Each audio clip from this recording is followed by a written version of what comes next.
Alright, so Anderson Silva versus Chael Sonnen. This was a fight that I was really excited for. And the main reason was because Anderson Silva, I think, is one of those guys who they've hyped him up, to be like this, the best pound for pound fighter in the world and all this stuff. And they're saying that and all this kind of stuff, but realistically, Chael Sonnen showed what I think most people already knew, is that Anderson Silva, realistically, he's a great fighter, but he's a stand-up fighter. Okay, he's not really.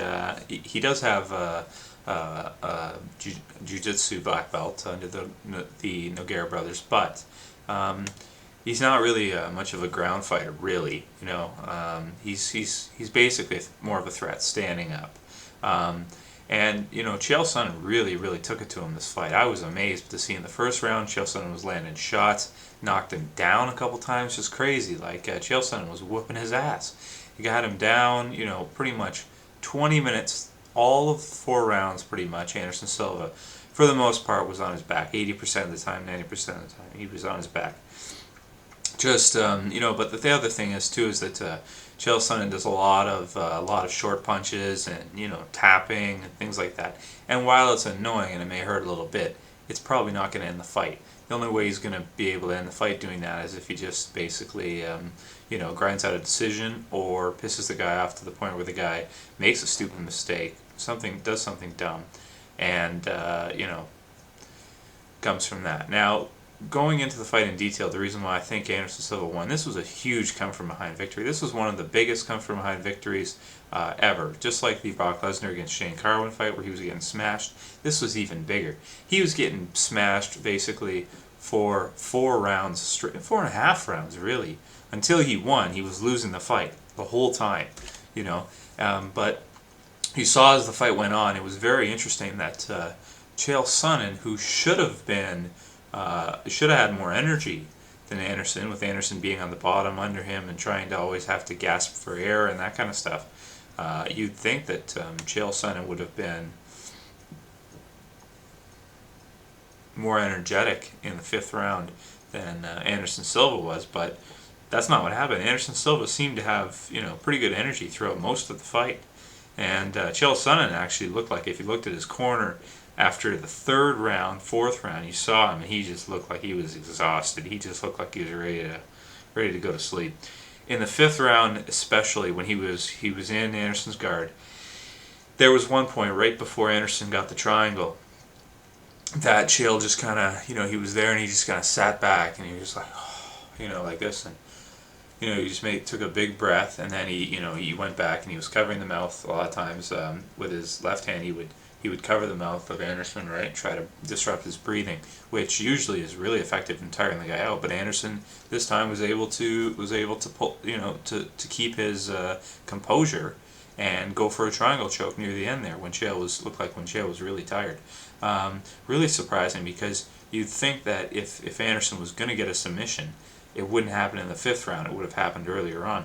Going into that 5th round, I said to myself, like, this fight's over, Chael. All you have to do is take him down one more time, lay on top of him, and not get submitted and not let anything crazy happen. But it looks like Chael Sonnen, his whole career, is going to be haunted by Brazilian Jiu-Jitsu and submissions. Because if you look at Chael Sonnen's track record, almost every fight he's lost, or I think except for one, has been due to a submission. He always gets submitted. It just seems to be the way. And throughout his whole career, even though he gets submitted all the time in all these different fights and ways, and he wins almost every single fight he's in until he gets submitted most of the time, except for the Damian Maia fight, where if you watch that, he got his ass handed to him pretty good, way better than Anderson Silva did. Yeah, I mean, it looks like jiu-jitsu and submissions are just going to haunt Chael Sonnen his whole career, because you'd think that at this point he'd be able to have good enough defense not to fall for triangles anymore. I mean, his whole career he's been in the guard. He's been fighting guys in their guard, so you'd think that at this point he would know when a guy's trying a triangle. He would know not to leave his hand out too long. Yes, it's good to disrupt breathing, but or to keep both hands inside the guard. if you keep both hands inside the guard and the guy tries to slap a triangle, he's going to grab one arm, you grab the other arm, with this arm, and you yank. Or basically, as long as you can keep both arms inside of it, inside the triangle of the legs, then you're pretty much good to go. You're pretty much safe. The guy's not going to be able to get it on you.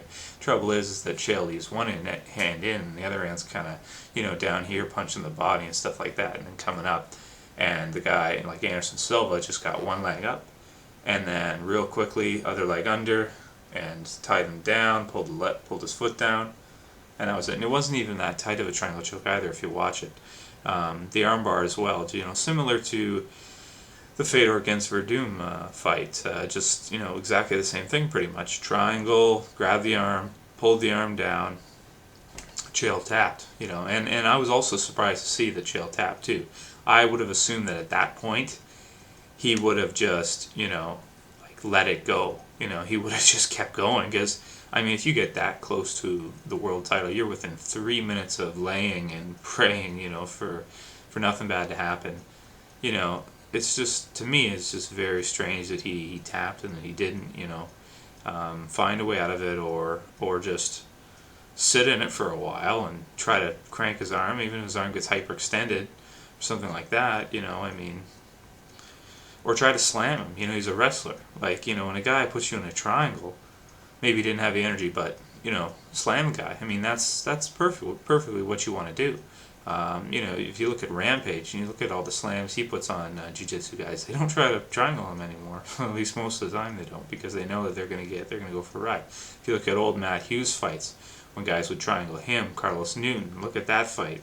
He had him in a triangle. Matt Hughes picked him up to the top of the cage and slammed him on his head, knocking him out. Knockout from slam. That was awesome. So, I was very surprised to see that in the last round, Chael Sonnen got submitted like that. It would have been awesome to see Chael win. And I am pretty biased. I don't really like Anderson Silva too much. It's not that I don't like him as a fighter, because he's an exciting fighter. I don't like how they hype him up in the UFC. I don't like how they try to say he's the best pound-for-pound fighter in the world. He's not the best pound-for-pound fighter in the world, and I think everybody got to see that tonight. Realistically, Anderson Silva, he's a good fighter, he's a great fighter, but he got lucky. He just got lucky. If you're not getting a submission by the 5th round after 20 minutes of the guy laying in your guard, and you haven't gotten a submission yet, and all of a sudden you just pull one out at the last minute, how is that not lucky? That's lucky. I don't care what anybody says. You have to be good to be lucky, but that's lucky. That's really lucky to be able to do that. So that's what Anderson Silva was. He was just simply lucky in this fight, and Chael Sonnen, man, I don't know what to say, man. Like, he knows already. He knows, to try to tighten his submission defense. I don't know if he's not working with guys that have good enough jiu-jitsu, or what the case may be. He's got to work on his submission defense, but what can you say? I guess it's a constant battle when you're in someone's guard. Had it been a 3-round fight, we'd see a new champion, but 5-round fights gives an extra 10 minutes, and looks like in this case that was enough for Anderson Silva to apply a choke. Now, I do think that Anderson Silva got away this time, but I don't think that he's going to be able to keep up his win streak that much longer. I think another couple fights, maybe another year or two, you're looking at the max, maybe 2 years, he'll be able to keep his title for him. If that, I don't think so at this point. At this point, it's so competitive. There's so many good fighters, and I think that Anderson Silva, I'd say in another couple fights, he's going to lose. He's either going to lose to Vitor, or Chael's going to come right back, and Chael's going to beat him, or somebody else named Marquardt. We'll see. Okay, but it's going to happen. Anyway, great fight, great night of fights. UFC 117, just an awesome card. It'll be good to see Junior Dos Santos fight the winner of Velasquez-Lesnar, and I think that Junior will probably, if it's whoever wins that fight, Junior's probably going to take it from here on out. His boxing is just too good, especially if he fights Brock. If he fights Brock, that's just going to be a massacre on the feet. Anyway, that's another video. I'll do a prediction video for those when the time comes. Thanks for being patient with me, guys. I hope you enjoyed my review of UFC 117. Great night of fights. Anderson Silva, your time's numbered. Chael Sonnen, great job, but man, work on your submission defense. See you guys.